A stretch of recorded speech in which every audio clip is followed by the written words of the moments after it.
Testing. Hello, James here.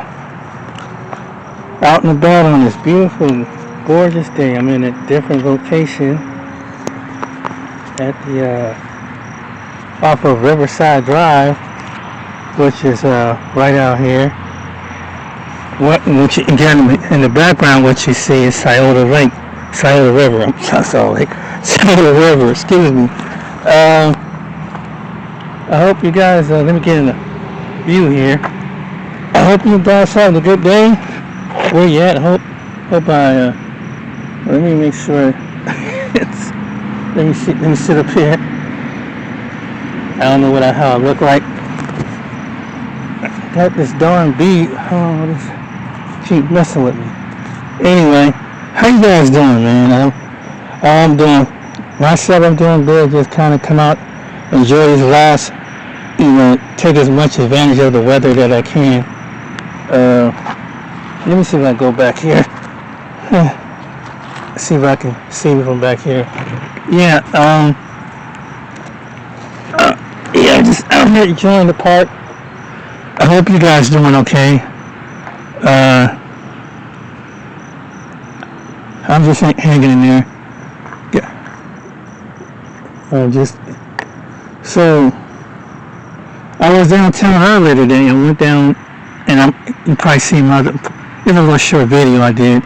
It's just showing you the river, the train going over the Scioto River from down at the downtown area. I didn't know how the parking situation was because in Columbus the parking is just, you never know. Now they're doing that you have to go online to park your car, and you don't know. So you have to use some kind of app and shit. So I didn't have the app. I didn't feel like going through that. I wasn't going to be down there that long anyway. But you figure at some parts of downtown Columbus, Ohio, is that you figure the parking is for free, but some places, nope, you got to pay. Even if it's on the street, you have to pay something. Even if you're out in the distance, unless you can park way somewhere in a residential area, you're going to pay to park, and then it depends on the residential area you're parking to, because there's permit parkings around the residential area of Columbia, those areas. That's one of the things about here. So I hope you enjoyed the video about my last video. It seemed like I got some response about how America is, while we remaining behind. I truly believe that because kind of after what I was saying before, it just seemed like we hold each other back as a country, we hold each other back as a nation, and it's going to affect the people. I don't have children or grandchildren because I'm in my 50s. But the people that do, it's going to affect them just as well. And what's it going to be left once they graduate from college? What's life going to be left for them? And it's like we're going to be $1 trillion worth of debt. Right now, you want to, excuse me, you want to have an equal playing field. We're going to have to deal with each other in business if we want to interact with other people in different parts of the world and expect, that's just the way business is. It's hard to get homegrown business, but there's only so much homegrown business you can do. So you can have international people that do a business, but if you're not open to international business, how are you going to progress? If you have this all patriotic, it's all about us and the people that look like themselves, as they say online, the palm-colored people, that's unrealistic, and because somehow business, whether it's technology, whether it's dealing with medical, whether it's dealing with schooling, God made people from all walks of life to bring their gift and their inventions into maybe the better society. And this is something that all people should have to be aware about. It don't mean it can be for a black American, an African, it could be a Jamaican, it could be anybody. It could be a South Asian person, or a Latino person can have something that can benefit someone from the world, no matter what part of Latin America or the islands they come from. But we gotta start with this preconception that we want to put people in a certain stereotype and don't see that the value in other people, and it's going to hurt us. And the United States is one of the places that everybody came from, part of the country, but it's almost like it wants to be stay up on a totem pole when it comes to other people, and particularly just by the color and shade of their skin and the features in their background. We can't seem to accept that in reality. And then then it's a segment, majority of people that want to control that way of thinking. But realistically, that's not the way the world works. Mutual respect and honesty can benefit all. And when we train the next generation of people, young people that's coming to this world, they're going to have to live and learn to get along with one another. I don't know how long the earth is going to be on its axis.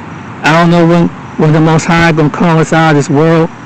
But the last thing you don't want to be is leaving this world and with bitterness, hatred, prejudice for somebody's religion, for what they look like, what they believe, what they stand. You may not agree. You know, we may have a different language. We may have a different look.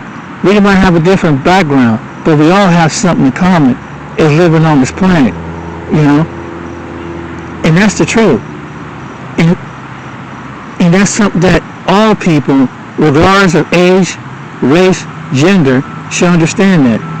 We may not agree with politics, but we should be able to sit down and reason with logic and truth. A lot of times, it don't have to be dealt with violence, because all violence does is bring us trauma and bring hurt and pain and then it's like after that, it's this distrust, and when it causes someone to lose their life, you can never bring that life back. And even though it may seem justified in some sickle people's mind, but if you take the innocent blood off your hands, it's accountable to you. You may think you get away with it in this life, but sooner or later it's going to catch up to you in this life. And then if it don't catch you, it's going to catch you in the next life. And then you're going to pay the cost of what you've been escaping from in this life. And that's the truth. So we got to be responsible and honorable if we want to bring us a better society.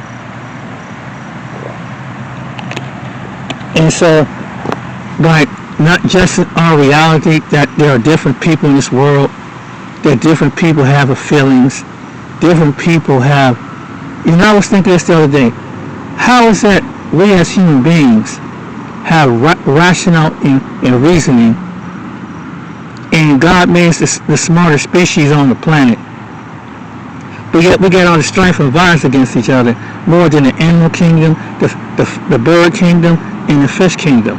Even the plants can be alongside each other and don't have the differences. If you look around me, the trees don't have, it's a different kind of tree, but they don't like each other because there are differences.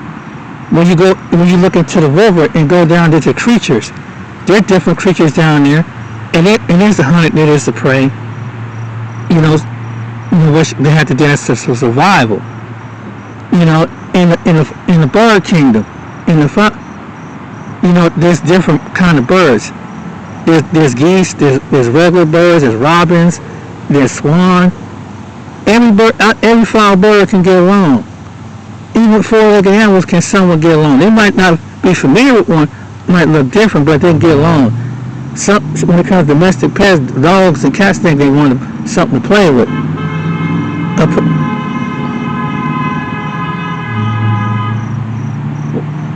some guy jumping last minute in front of somebody. Typical idiots in Columbus. Anyway, yeah, how is it that they can get along and be in the same river out there, but we can't be along and get on the same land? We can't get along because we have so much. We look so different, regardless of our education, regardless of our skin color, regardless of our religion, and what background we come from, and all the different ethnic groups. Some people can get along, but most of us can't adjust to reality that there's another human being on the planet. How is it that we're high over the animals, we're high over the fowl in the air, the fish in the rivers and the lakes, we're over the plant life, the tree life, but we can't reason and ration out one another as human beings on this planet? We gotta be greedy. We don't lie to each other over some dumb stuff, and sometimes and think that you're gonna get something over. And there's three things in the world that we don't lie to each other over: jealousy, resentment, hatred, and things like that. And envious that leads to people on lie to each other and doing violence to take it to a certain degree. It's funny. You know, I see why some people want to be alone in an environment, whether it's here in the park or it's out in the forest. Because sometimes dealing with other people can get on your nerves. And it's not the atmosphere that's the problem, it's the people that make the atmosphere. I mean, it's the truth. That's why we're tense, we're stressed out, because we're around each other too much. You know, we can't get along. There's always got to be a conqueror, a predator, and a prey. This is among people. There's got to be a bully and someone got to bully somebody, intimidate somebody. We got to use somebody, manipulate somebody. For what? We got to get and gain over somebody. We live in society, and I don't know about you, but there's people in my extended family, as well as people I know as neighbors and friends, and just people in general. Some people, isn't even the church, people are all about themselves. Ain't too many people really caring, and there's always somebody